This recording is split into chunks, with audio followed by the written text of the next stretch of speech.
কেমন আছো বন্ধুরা সবাই? শিবরাজ ফ্যামিলি ব্লগে সকলকে স্বাগত জানাই।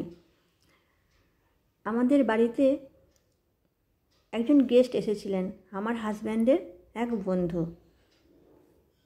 আর সেই সময় উনি আসার পর কিছুক্ষণের মধ্যেই ঝমঝম করে বৃষ্টি নেমে গিয়েছিল। তা আসার পর চা বিস্কিট করে দিয়েছিলাম, কিন্তু আমার হাজব্যান্ডের ইচ্ছা ওনাকে একটু মিষ্টিমুখ করাতে হবে। তা আমাকে বলে, হ্যাঁ গো, একটু মিষ্টি কিছু নেই? আর সেদিন সত্যি এমন অবস্থা, সেদিন মিষ্টিটাও আমাদের বাড়িতে ছিল না। আর আনতে যাবেই কী করে, খুবই বৃষ্টি হচ্ছে। তা আমি বললাম, আচ্ছা ঠিক আছে, দাঁড়াও, দেখছি কী করা যায়। তারপর আমি কিচেনে এলাম, দেখি কি আছে, কি করা যায়। ব্রেড আছে, তা আমি কিছু ব্রেড নিয়ে নিলাম। দেখো, ব্রেডগুলো নিয়ে নিয়েছি, নিয়ে আর এই গ্লাসের সাহায্যে গোল গোল করে কেটে নিচ্ছি।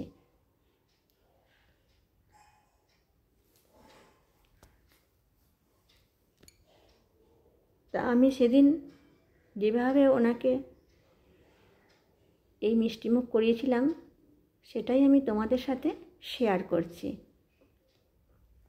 এবং ওনার এটা এতটাই ভালো লেগেছিল যে উনি বললেন, কিভাবে বানিয়েছেন বৌদি, আমিও বাড়িতে যেয়ে আপনার বোনকে বলবো এভাবে বানাতে। আমি অবশ্যই বলবেন। সেটাই আমি এখন কড়াইয়ে বসিয়ে দিলাম, ওভেন জ্বালিয়ে দিয়েছি, আর কড়াইয়ে দিয়ে দিলাম দুধ। যদিও দুধটা আমার আগে থেকেই জাল দেওয়া ছিল। আর কিছুটা দুধ আমি জাল দেওয়া ঠান্ডা দুধ বাটির মধ্যে রেখে দিয়েছি, দিয়ে দুধটা আমি ওভেনে বসিয়েছি। আর কিছুটা এই যে কাস্টার্ড পাউডার ছিল বাড়িতে, কী করা যায়, তাহলে কাস্টার্ড যখন আছে, বুদ্ধি খাটিয়ে এটাই বানাতে এলাম। ঠান্ডা দুধ দিয়ে কাস্টার্ডটা আমি গুলিয়ে নিলাম।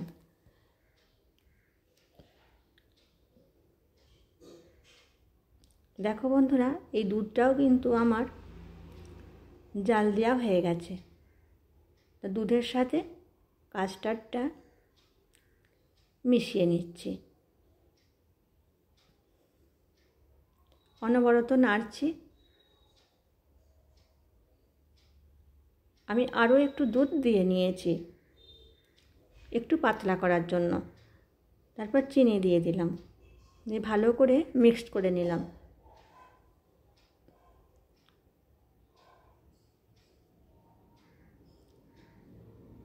এবার কিছুটা দুধ আমি অন্য একটা বাটিতে তুলে রাখছি।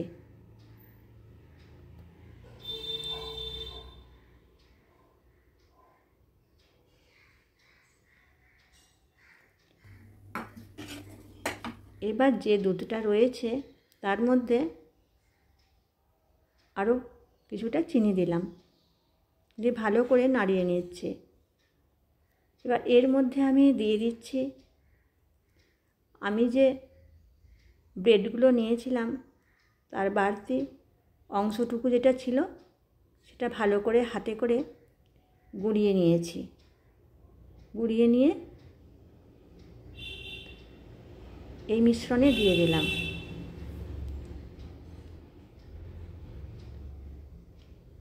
এর মধ্যে এবার আমি দিয়ে দেবো কিছু কিশমিশ কুচি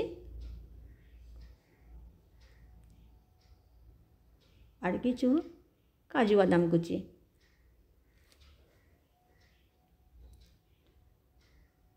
দিয়ে সুন্দর করে একদম ক্ষীরের মতো একটা পুর বানিয়ে নিলাম।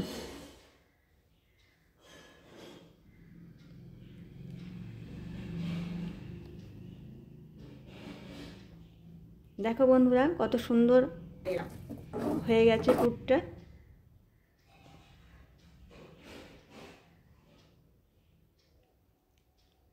দেখো,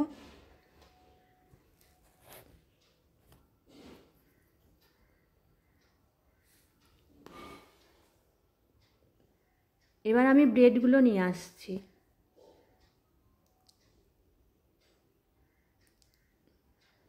দেখো বন্ধুরা, এবার এই ব্রেডের মধ্যে আমি পুরের জন্য দিয়ে দিচ্ছি এই ক্ষীর।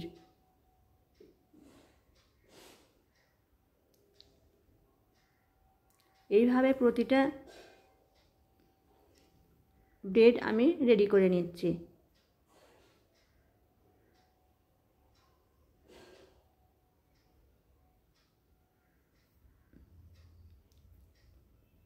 আর একটা বাটিতে আমি জল নিয়ে নিয়েছি, নিয়ে এই ব্রেডগুলোতে একটু করে জল দিয়ে দিচ্ছি।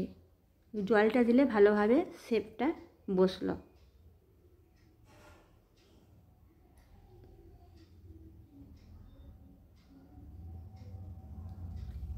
দেখো, এবার আমি একটা অন্য পাত্র নিয়ে নিয়েছি আর এর মধ্যে রেখে দিলাম।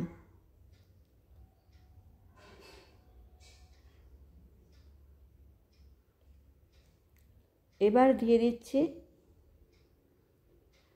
বাটিতে যে দুধ আমি রেখেছিলাম সেটা, কাস্টার্ড মেশানো দুধ। আর কাস্টার্ড দেওয়ার জন্য কালারটাও কত সুন্দর হয়েছে।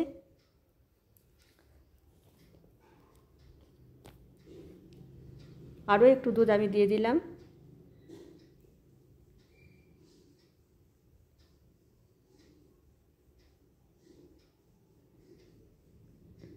এবার ওপর থেকে কিছু কাজু বাদাম কুচি আর কিছু কিশমিশ কুচি আমি দিয়ে দিচ্ছি। দেখো বন্ধুরা, কত সুন্দর দেখতে লাগছে। এরপর দিয়ে দিচ্ছি 1 চামচ করে মধু। এতে দেখতেও সুন্দর হয় আর টেস্টও সুন্দর হয়।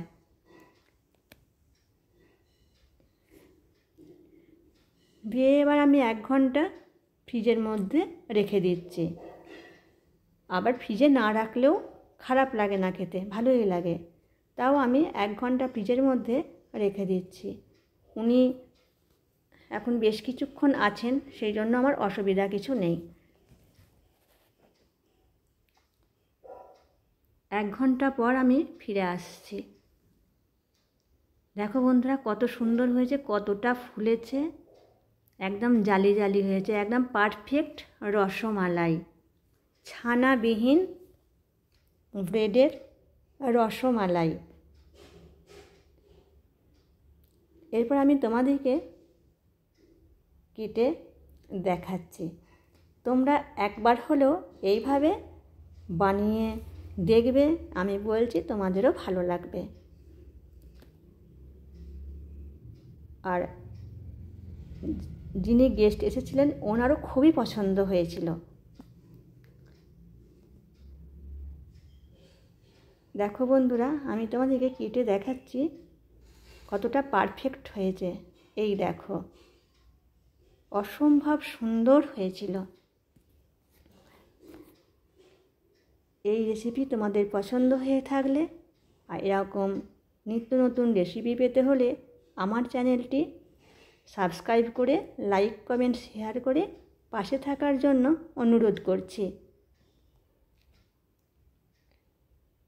আর তোমাদের কেমন লাগলো রেসিপিটা আমাকে অবশ্যই কমেন্ট করে জানিও। সুন্দর ব্রেডের রসমালাই।